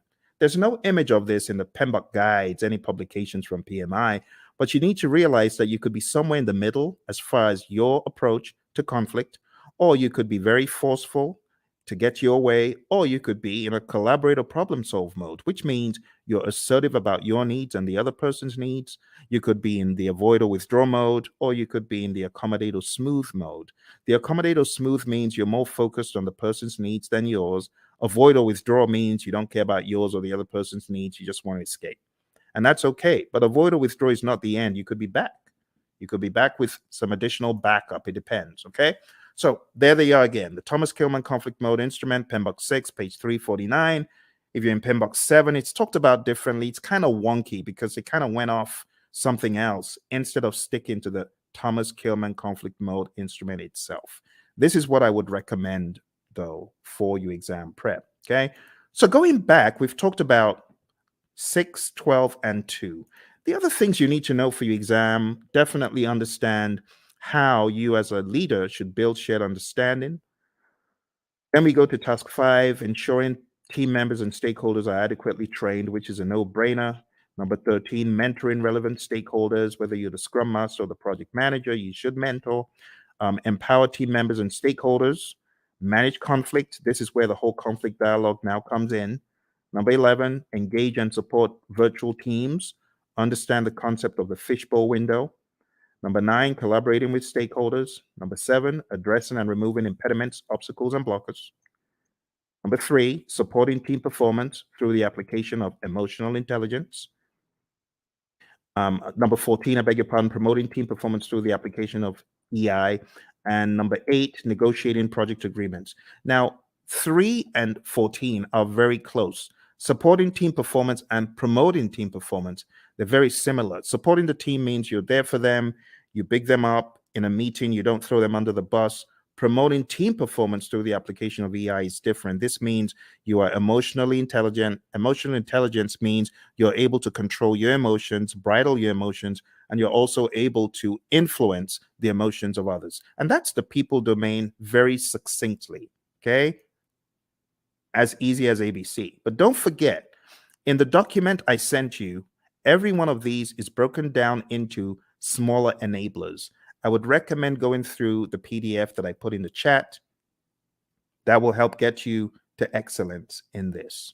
Okay? Let's move on to the process domain. Before we get to the process domain, I really want to accentuate a couple of tools. Okay? The stakeholder power interest grid is big. Make sure you understand that before your exam. You could have the power interest grid, the influence impact grid, and other allotropes of it. And understand the planned stakeholder engagement process. This is where we have our stakeholder engagement assessment matrix. I call it the SEAM. This is where you have your current state of the stakeholder, and that is your desired state. They're currently unaware. You want them to be supportive. The question for your team then becomes, how do I get Bob from an unaware stakeholder to supportive? What are the actions that we need, right? And those are the actions that you got to discuss. So this is a great conversation piece for the real world as well, okay? In the task of collaborating with stakeholders, in which process do you build trust and gain support from stakeholders? What do you think? A, B, C, or D? All right. I'll go quick. So the answer to this, my friends, is where you are communicating with the stakeholders and working with them. And therefore, the best answer is manage stakeholder engagement. You won't get questions like that on the exam because those are very prescriptive to process name, but still you could get the process names expanded upon and camouflaged. So you do need to know what you're doing in each process. Here's another one. On your agile project, when facilitating a meeting with stakeholders, it is critical to do what? Is it hold the meeting in person? Is it develop and distribute an agenda prior to the meeting? Is it bring snacks? Or is it use technology to record the meeting so you can reference as needed? What do you think? Which one is more agile than the others? Which one makes sense? Okay, so which one is critical? In which one would the meeting sink if you didn't do it? Think about it. It's like a trick question. But you're not required to hold meetings in person in the world of Agile. You don't have to bring snacks and you don't have to record, but it would make sense. For example, if you're holding a retrospective, it would make sense for you to have an agenda and for you to share that. Okay. So this is an example of how, oh, looks a little bit difficult. Am I in the world of predictive? Or mine, it sounds a little bit predictive in the answers, but it says agile. So you got to be ready to face things like that. All right, let's move into the next domain, which is process. Okay. As usual, we have our roadmap, and these are the things we've just talked about. So I'll be very quick. Number one is actually task 13. So this is where you determine the appropriate methodology, the methods, the practices. Are we going to be agile, predictive, or something else? Then you got to establish a project governance structure for rules and regulations and how things work. And then number 9 is pretty much integration. You got to integrate project planning activities. Number 17 is plan and manage project or phase closure, pretty much close project or phase, which we've already looked at today. Number 8, plan and manage scope. Number 6, plan and manage schedule. Number 5, plan and manage budget and resources. So at a high level, number 8 is really scope management that we looked at. Number 6 is schedule management. And number 5 is budget and resources. I'm sorry, it's a little bit obscured because of the color on the screen. Number 7, plan and manage quality of products or deliverables. That's quality as a knowledge area. And all of these also double in the world of agile. Don't forget. Number 3, assess and manage risks. We've taken a look at that. Number 12, procurement management, pretty much. Number 1, execute the project. Now we can execute the project. After you've done all that planning, now you execute with urgency to deliver business value. Number 16, ensure knowledge transfer for project continuity. Make sure that you're transferring the knowledge, because if that person leaves, what's going to happen? That needs to be your question. All right, manage project issues, have an issue log. Make sure you chase those impediments as vehemently as possible before they eat you alive. So we talk about impediments, obstacles, and blockers. So the question is, what is the difference between an impediment, an obstacle, or a blocker? And the answer is an impediment slows you down. An obstacle is in the way. Now you can go around it, you can go over it, but when it comes to a blocker, you're stuck in your tracks. You're stopped. That's really bad. They're all bad, but blockers are the worst because they just stop you in your tracks. You can't move. When we talk about managing project issues in the world of predictive, all of those things are in your issue log. You got to go after them. Manage project changes just means manage changes using your change management plan. Your configuration management plan must also be considered. This is manage project artifacts. 3 artifacts in Agile. Who remembers?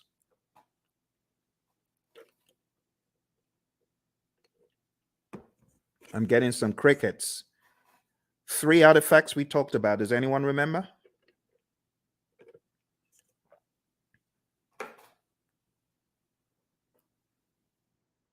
Hello? Everyone's quiet. Okay, I don't bite.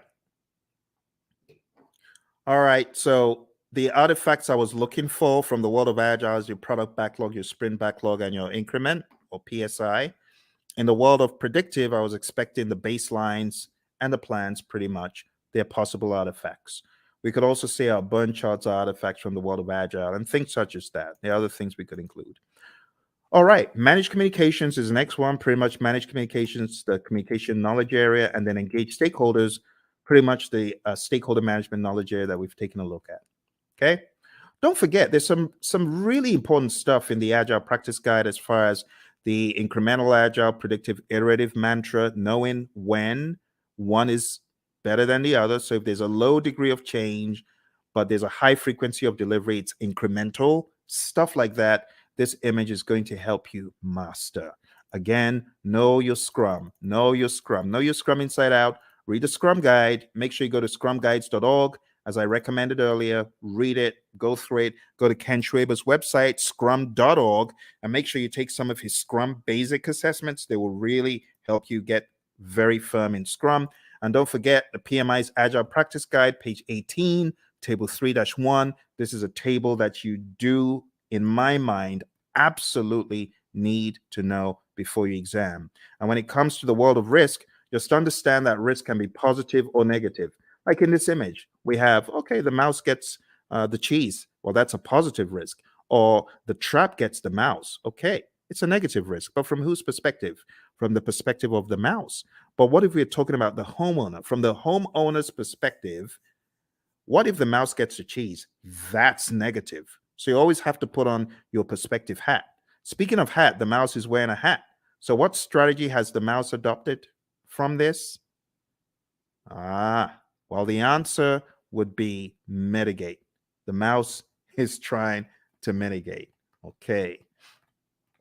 Let's move on to the final domain. The final domain in this narrative, my friends, is a business domain. And in the business domain, we have 4 tasks. Number 1, plan and manage project compliance. Make sure that you are complying. Do not comply, because not complying could be bad. We're going to hear from our buddy Roy very quickly here. He's going to share an agile perspective of compliance. Let's hear what Roy has to say. So Roy, is this a good word in agile space? Well, maybe it's a necessary word. We certainly don't like it, but it is functionally correct. It is technically the correct word to use. But we do want to make sure that we're aware of what compliance regulations are in place, so that we don't get ourselves in trouble. But I also want to stress that there are actually times when we might intentionally decide not to be in compliance. I've done a lot of work in the finance space, insurance space, and sometimes they're actually having those conversations of, okay, there's a new regulation that just came down the pike. Is it cheaper for us, for at least for right now, to go do that and go make sure that we are compliant, or should we just pay the fees for a period of time and do that work later? So those discussions are they're valid discussions, especially when no one's being hurt. It's not about that. It's more about this regulation. We just can't get to it right now. It's going to cost us more to do it now versus later. So there's sometimes those discussions happen, but those things are planned. They're understood. There are lots of discussions. Same basic needs, in an agile project as you would in a traditional project. It doesn't really change that much.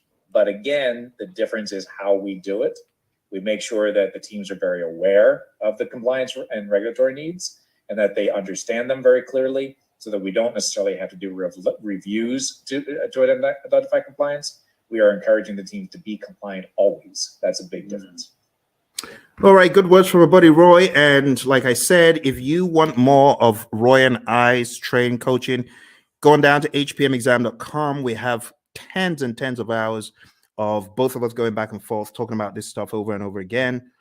You could go on to tinyurl.com/elite PMP. You'll be able to join the Udemy course where we have PMBOK 7. We just go to town on PMBOK 7, and you can watch all of those videos there.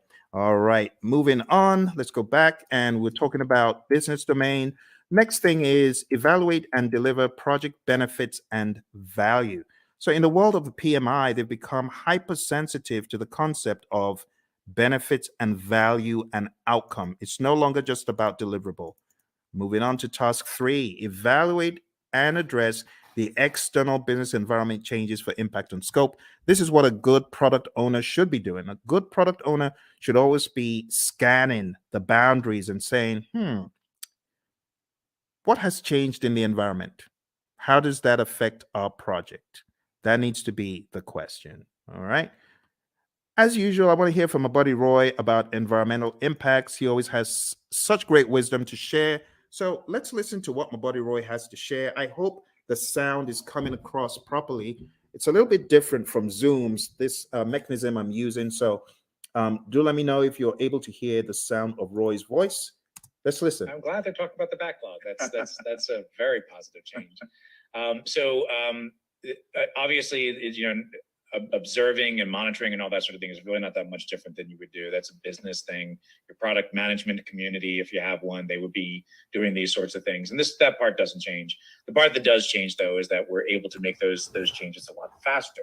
So if something is happening in the market, we don't have to wait 6 months or a year to implement it because of current projects. We change it now, or as early as is practical anyway. And the main reason that we can do that is because it's less impact to our schedule, less impact to our projects.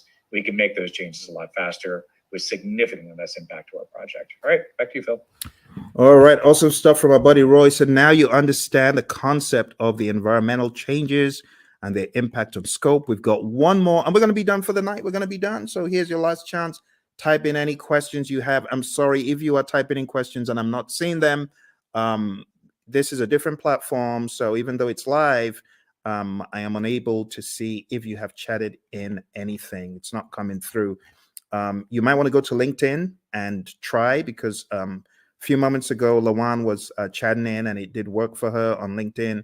So if you're typing in and it's not working, I am sorry. All right, let's go on to the final one, and it's support organizational change.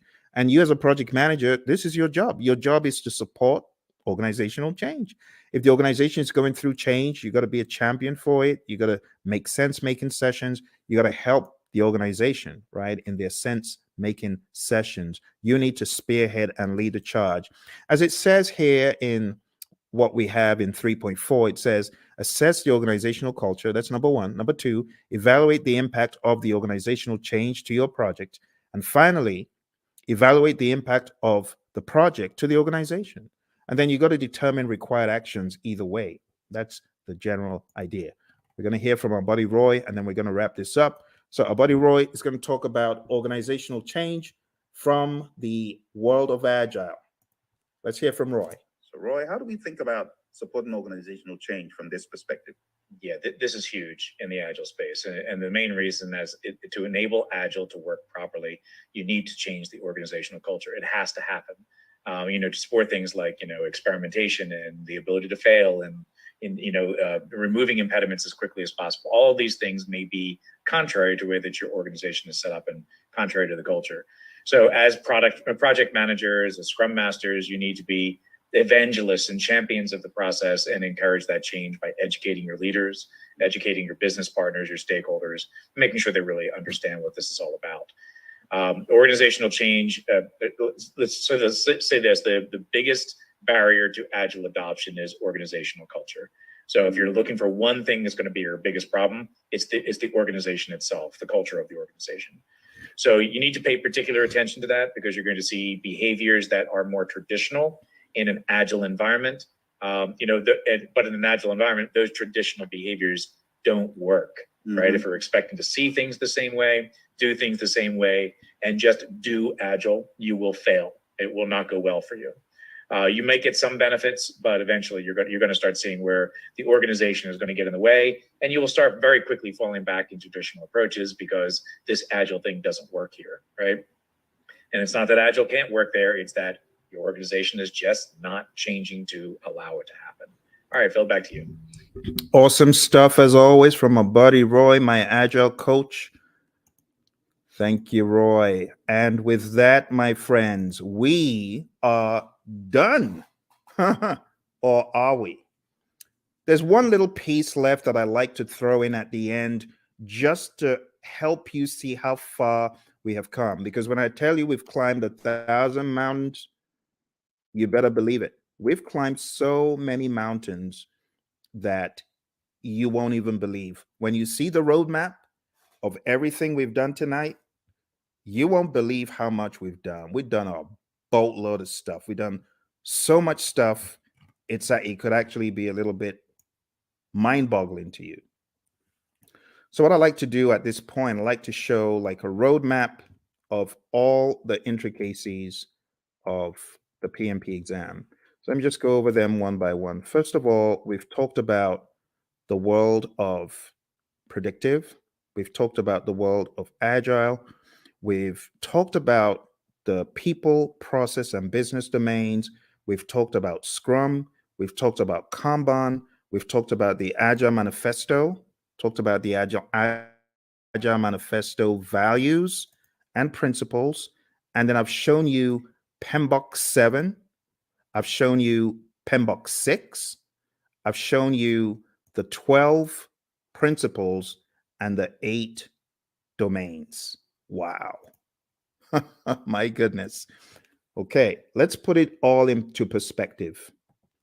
I'm going to show you one more image to bring it home. This is going to be the coup de grace. It's going to help you see everything in one place. Okay.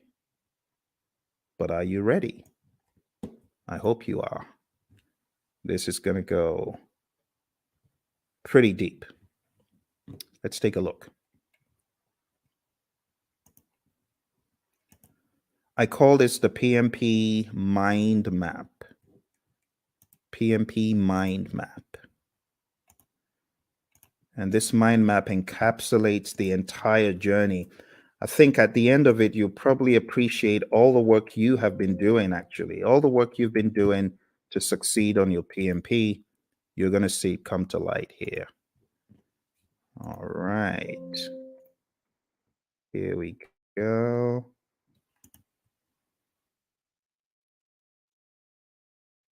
PMP mind map. You might have seen a video where I talked about this in the past, but it's always new because of the enormity of what we have done tonight. You ready? Okay. You take myself off the screen so that you can see it.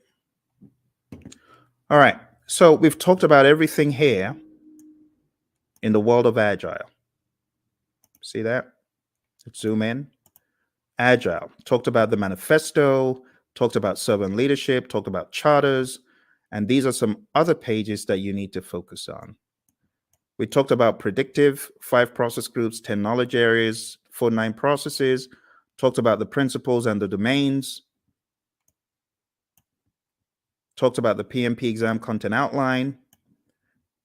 Quick note on hybrid, if you haven't already read pages 26 to 30 in the Agile Practice Guide, you definitely want to.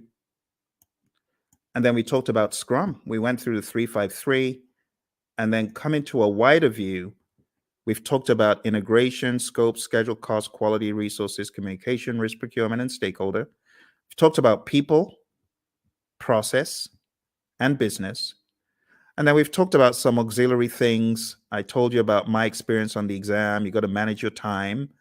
I told you definitely take it at a test center. I wouldn't advise taking it at home. Bad things happen to some people who take it at home. Some people are able to escape unscathed, but trust me, when it happens, when the flying monkeys come out, it's no fun.